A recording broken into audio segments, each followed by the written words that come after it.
There was a moment when God chose not to speak to the prophet, but to the donkey instead. What have I done to you, that you have struck me these 3 times? Am I not your donkey? What would happen if one day God did not speak to you directly? Not through a dream, not through prayer, not through the familiar ways you've grown accustomed to, but instead, he chose something small, something overlooked, something dismissed, shinjibe koila, foolish. A donkey. In the Bible, there is a story that has left millions confused, unsettled, and even resistant to accept. A well-known prophet, someone famous for hearing the voice of God, becomes completely blind to the danger standing right in front of him. Meanwhile, the donkey he rides every day, a creature with no status, no authority, no voice of its own, sees what the intelligent and morally respected man cannot. This story is not shocking merely because a donkey speaks. It is shocking because it exposes a truth that is deeply uncomfortable. That sometimes human beings become so confident in their roles, their titles, and their spiritual standing that they stop listening altogether. They lose the ability to discern what is truly God's voice and what is merely the echo of their own desire and pride. Balaam was a prophet, a man who was called, respected, and generously paid to speak words capable of altering the destiny of an entire nation. Yet at the very moment he believed he was in control, God chose the lowest possible means to awaken him. Not through thunder, not through a dramatic heavenly vision, at least not at first, but through the voice of a donkey he had always seen as nothing more than a tool. This story touches one of humanity's deepest fears, that we may be traveling far down a road we believe is right, that God may have warned us many times already, but because we have grown too comfortable with our position, we no longer hear him. And if today God is trying to speak to you in a way you do not expect, will you have the humility to stop and listen? Or will you keep moving forward like Balaam until something small, something ignored, is forced to speak in his place? Balaam was not an unknown figure. In his time, the name Balaam was spoken with reverence. People believed that when Balaam blessed, blessing followed, and when he spoke a curse, disaster came. He was seen as a man with spiritual authority, someone believed to have a genuine connection with God. What makes this story complex is this: Balaam truly did hear God's voice. He was not pretending. He was not fabricating visions. He was not speaking empty words. When Balaam sought God, God answered. When Balaam listened, he received clear direction. The problem was never his ears. It was his heart. Balaam lived between two worlds. On one side was the divine calling, where he clearly understood the will of God. On the other was the very human world, where money, status, and the respect that comes from power carried a powerful pull. He was not entirely corrupt, but neither was he willing to surrender everything in complete obedience. And perhaps that is why Balaam feels so familiar to us. He never openly opposed God.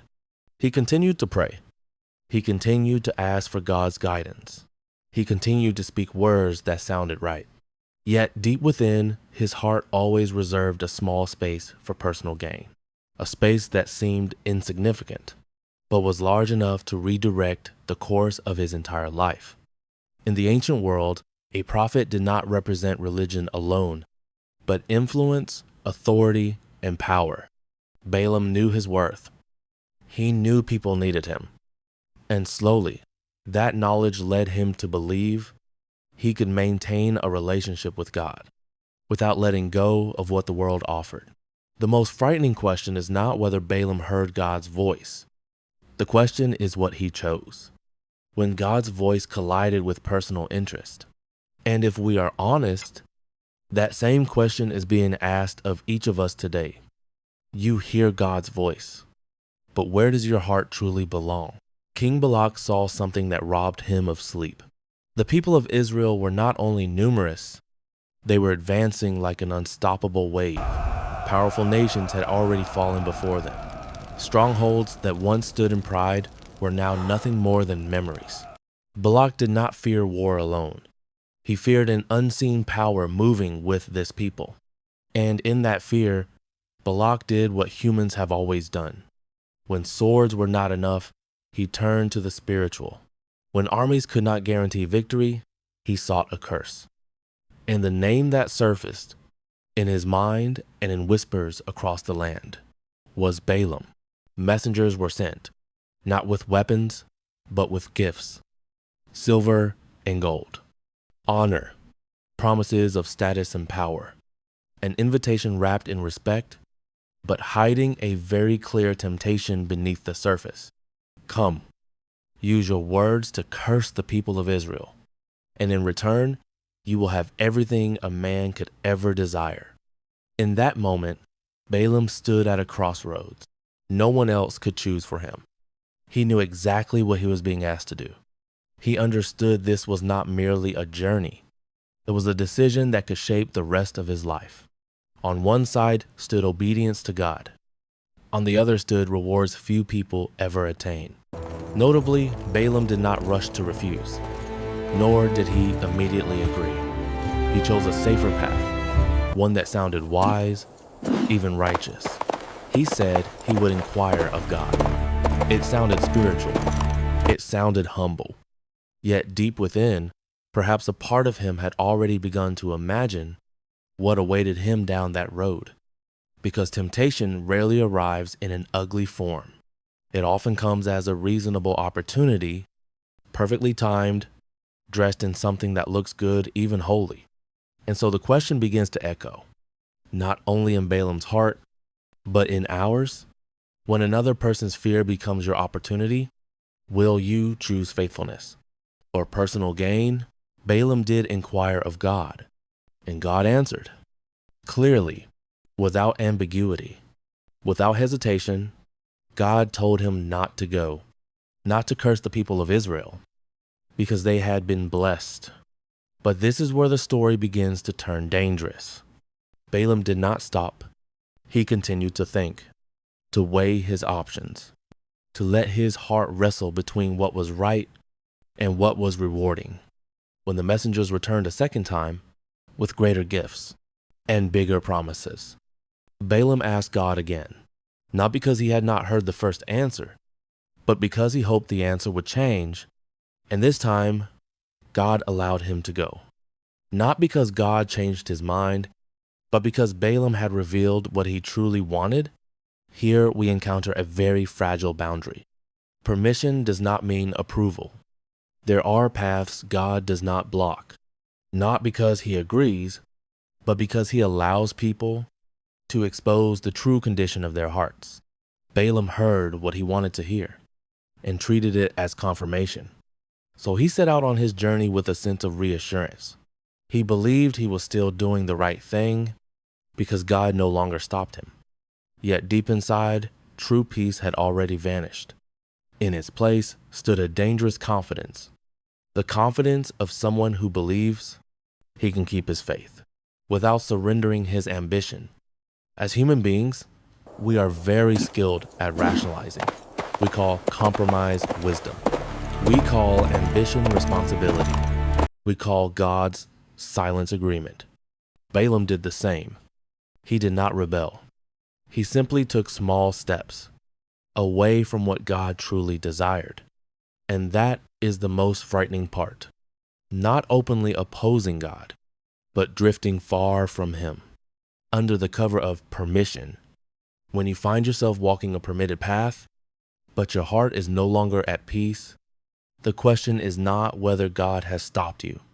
The question is whether this path is truly pleasing to Him. Balaam set out with the confidence of a man who believed he was heading in the right direction. The road ahead felt familiar. Dust lifted gently beneath the early morning sun. Everything appeared completely normal. No signs of danger. No warnings. No voice breaking through from heaven. And it was that very silence that convinced Balaam he was fine. But there was something Balaam did not know. On that seemingly empty road, the angel of the Lord was standing directly in his path, a drawn sword in hand, not to threaten, but to stop him, not to punish, but to save him. Suddenly, the donkey, Balaam, was riding stopped. It saw what its master could not.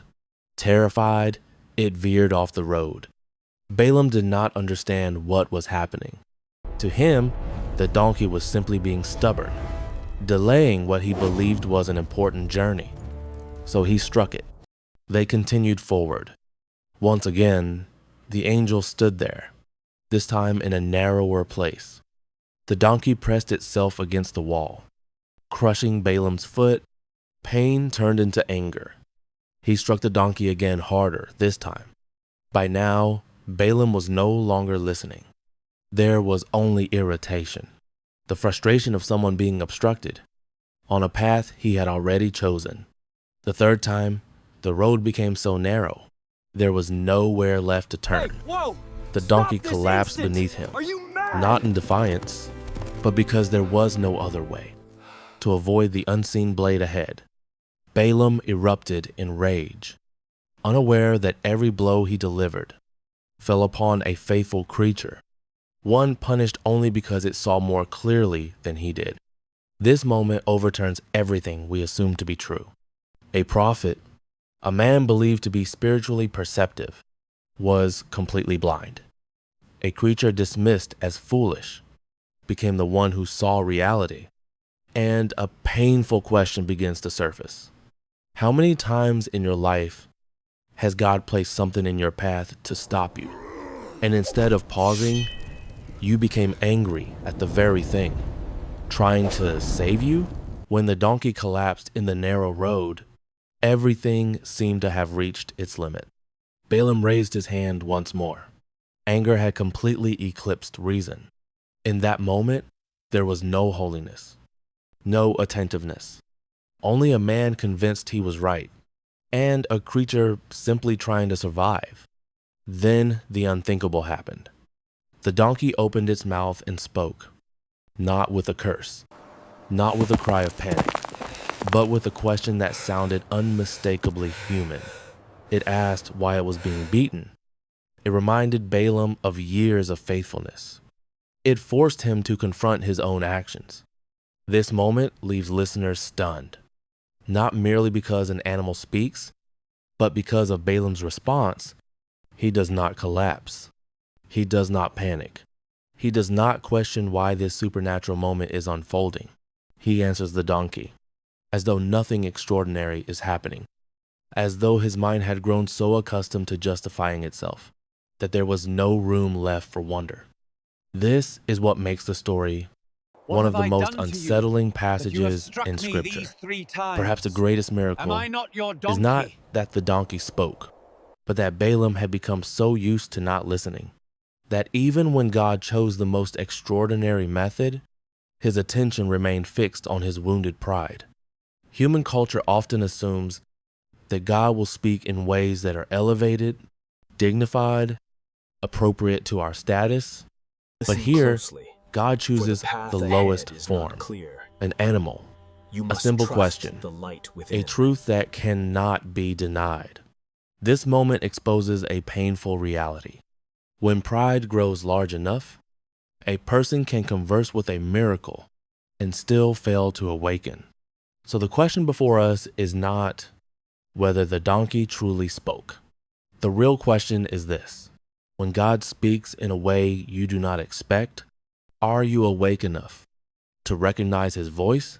At the very moment the donkey spoke, God opened Balaam's eyes. The invisible veil was pulled away. Before him stood the angel of the Lord, clearly visible now, blocking the narrow road, a drawn sword in his hand, his gaze firm and unyielding. What the donkey had seen from the beginning, Balaam now saw for himself. Confidence vanished. Anger dissolved. In its place came fear and a deep, consuming shame. Balaam collapsed, his face pressed to the ground. A prophet once held in honor now stood exposed before the truth. stripped of status, stripped of certainty. The angel did not rebuke him with harsh words, but with a truth that cut deeper than any sword. It was the donkey who had saved his life. Without it, that blade would have ended Balaam's journey long ago. This moment overturns every order. Human beings assumed to be natural. The one called a prophet failed to discern danger. The lowest creature became the instrument of deliverance. And Balaam finally understood. The problem was never the road. It was his heart. He confessed that he had been wrong, that he had not truly perceived the will of God, that his heart had been pulled by what he desired most. Yet even this repentance carries a very human weight. Balaam admits fault only after being exposed, after being stopped, after all excuses have collapsed. We are not told how deeply he grieved for offending God, only that he was brought to the lowest place, where there were no titles, no authority, only truth. In our culture, shame is something we avoid at all costs. But in this story, shame becomes the doorway to awakening. Balaam's eyes were opened, not only to see the angel, but to see himself. And a quiet question lingers. How many times in your life has God allowed you to be humbled, embarrassed, or exposed? Not to destroy you, but to save you. From a path you were determined to continue walking, Balaam continued his journey, but he was no longer the same man.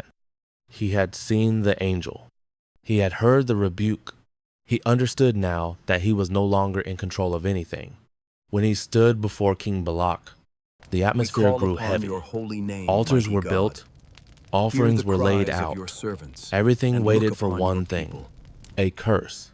Balak was certain that once Balaam opened his mouth, Israel would fall. He had paid a high price for this moment. But when Balaam spoke, the unthinkable happened. No curse came forth, only blessing. Clear, powerful, irreversible, Balaam came face to face with a truth that left him both astonished and powerless. His mouth no longer belonged to him. He could only speak what God placed within him. Even though his motives were not yet fully pure, the words he spoke still reflected God's unchanging intention toward Israel, a chosen people, a people who could not be cursed by human will. This is the theological paradox that unsettles so many. Can God use an imperfect person to release blessing? Can his holy purposes be fulfilled through a heart still marked by conflict? The answer stands plainly in the moment Balaam realizes he is helpless before the sovereignty of God. Balak burned with anger. He felt betrayed. But Balaam could do nothing else. He understood there are boundaries. Even the greatest ambition cannot cross. When God has spoken blessing, no power can reverse it. This moment leaves us with a deeply human tension, hope and warning. Hope because God remains faithful to his promises. Warning because no one can use God as a tool for personal agendas. And so a quiet question remains. If God could use Balaam to bless, even while he was still unfinished, what might he be teaching us today about grace, obedience, and the kind of surrender he truly desires? Balaam could not curse Israel, but his story did not end there. When he failed to oppose God's purpose with words, he chose another path, quieter, more subtle, and far more dangerous. The path of strategy, the path of final compromise. Balaam understood one crucial truth. If he could not turn God away from Israel, then he would turn Israel away from God. He did not do it with thunder, not with curses, but with temptations deeply human, forbidden relationships, pagan celebrations, desires that appeared harmless, yet were powerful enough to slowly pull the human heart off course. Israel fell, not because of enemy armies, but because of weakness within their own hearts. And We must behind not it all, forget the covenant, the and shadow these of idols Balaam are an quietly abomination. emerged. A prophet, once a man who spoke the words of God, now became a guide towards sin. This is the most painful paradox of all. Not open failure, but betrayal in the shadows. The cost came swiftly. Disaster followed. Blood was spilled. And when war finally came, Balaam was no longer a man of honor. He was killed among the enemies of Israel. No honored grave. No spiritual legacy. Only a name forever linked to downfall. Balaam's end leaves the listener heavy-hearted. A man who once heard God's voice, who was once used to speak blessing, yet who is remembered as a symbol of greed and betrayal. Not because he did not know what was right, but because he was unwilling to let go of what he desired most. This story strikes at one of humanity's deepest fears, that we may begin well, speak the right words, walk in the right circles, and yet, if the heart is left unguarded, we may finish in a way no one ever hoped for. And so the haunting question remains, what is quietly pulling your heart away from God, even while your lips continue to speak all the right words? The story of Balaam comes to an end, but its echo does not, because the most haunting element of this account is not a donkey that speaks, nor an angel standing with a drawn sword. What truly stops us in our tracks is the reversal of roles. A creature with no theological understanding responds with complete obedience. A prophet, a man who speaks God's words daily, resists again and again within his own heart. The donkey does not understand grand plans. It knows nothing of money, honor, or reward. It does one simple thing. It stops when danger appears. It turns aside when it sees the sword. It remains faithful to the life entrusted to it. And that simple obedience is what saves Balaam from death. Balaam, on the other hand, knows much. He understands God's will. He can discern right from wrong, but he chooses to negotiate, to delay, to hold something back for himself. And that wisdom, untethered from humility, leads him toward a dark end. Here lies the unsettling lesson. God is not searching for people perfected by titles, knowledge, or position. He is searching for hearts, willing to obey. At times, simple obedience outweighs even the most eloquent spiritual language. Human culture measures value by roles and recognition. But this story reminds us that before God, what matters is not who you are, but whether you are willing to listen, not how well you speak God's words, but whether you are willing to walk in them. And so the final question, the one that cannot be avoided, is left with every listener. If today God is warning you in a way that feels ordinary, small, easy to dismiss, will you humble yourself and stop like the donkey, or will you keep walking like Balaam until there is no road left to return?